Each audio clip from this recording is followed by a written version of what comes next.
Oh merde, putain. Putain, ça va sauter, je vais crever. Faut que je trouve une solution. Comment, putain? Faut que je coupe les fils.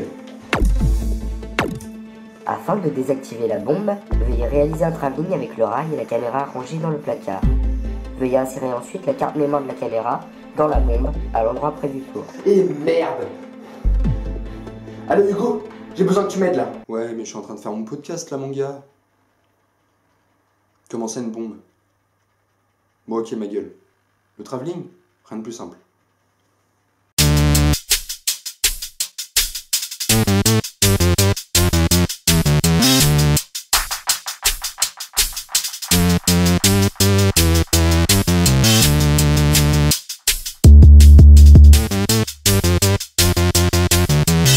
Alors un travelling, c'est quand on déplace la caméra pendant qu'on est en train de filmer. Ah ouais, ça.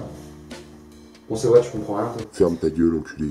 C'est ce qui peut être utilisé pour suivre un personnage dans un film, tourner autour de lui et plein d'autres choses. Par exemple, pour filmer un paysage, on peut faire un travelling latéral. Un travelling latéral ou horizontal, c'est lorsqu'on fait un mouvement généralement effectué de gauche à droite, mais qui peut se faire de droite à gauche. Lorsqu'on utilise le travelling latéral pour suivre un sujet, la caméra suit généralement le même rythme que celui-ci. Ça donne du dynamisme à la scène et ça aide le spectateur à adopter le rythme du sujet. Dans ce mouvement, la caméra peut accompagner une action dans un décor qui se dévoile ou qui change progressivement. Pour suivre un personnage, on peut aussi utiliser le travelling avant. Avec celui-ci, on peut se rapprocher du personnage. On peut l'utiliser également pour adopter le point de vue du personnage. Il peut aussi être utilisé pour conclure une séquence suivie par un travelling arrière en ouvrant une autre. Pour s'éloigner du sujet, on peut utiliser un travelling arrière. Ça repose à peu près sur le même principe que le travelling avant, mais le mouvement s'effectue dans le sens opposé. Dans ce mouvement, la caméra recule. Il peut être utile pour montrer les émotions d'un personnage. Au lieu de suivre un personnage de dos, on peut se mettre devant lui et reculer pendant qu'il avance. Comme ça, on le suit, mais on peut voir toutes ses expressions.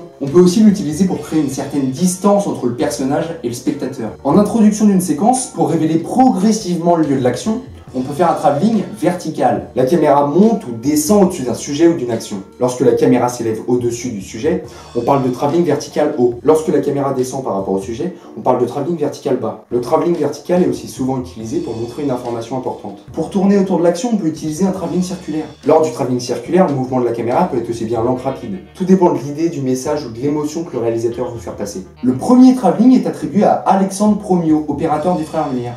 Il réalise un travelling de Venise depuis une barque en navigation sur le Grand Canal en 1896. À partir du succès de ce travelling de Promiot, on exécute d'autres prises de vue en déplaçant la caméra. On utilise des voitures, des bateaux, des trains, des ascenseurs, des téléphériques, des tapis roulants, des traîneaux, des aérostats et des avions. Aujourd'hui, il y a toujours beaucoup de façons de réaliser un travelling. La caméra peut glisser sur un rail, être accrochée à une grue, être fixée aux 4 heures grâce au système Steadicam. Le Steadicam compense tous les mouvements du corps, ce qui donne une fluidité parfaite et donne l'impression que la caméra flotte dans le cadre. On peut utiliser le travelling pour créer des effets comme le travelling compensé. Cette technique de caméra, développée par Irving Roberts, consiste à faire un travelling avant ou arrière en même temps qu'un zoom de la caméra, mais en effectuant ces deux actions dans le sens contraire. Par exemple, en faisant simultanément un travelling avant et un zoom arrière. Ça donne l'impression que le sujet principal reste cadré de la même manière, tandis que le décor bouge. On utilise souvent cet effet pour traduire un malaise du personnage. Cet effet a été utilisé la première fois dans le film Surfroide d'Alfred Hitchcock. Le titre original du film étant Vertigo, cet effet est aussi appelé effet Vertigo. J'ai moi-même utilisé le travelling compensé dans mon court-métrage Vengeance enragée, même si le rendu n'est pas professionnel. Je vous invite d'ailleurs à regarder ce court-métrage si c'est pas encore fait. Sur ce, merci d'avoir regardé, n'hésitez pas à partager, histoire de montrer à votre entourage, et puis moi je vous dis à la prochaine.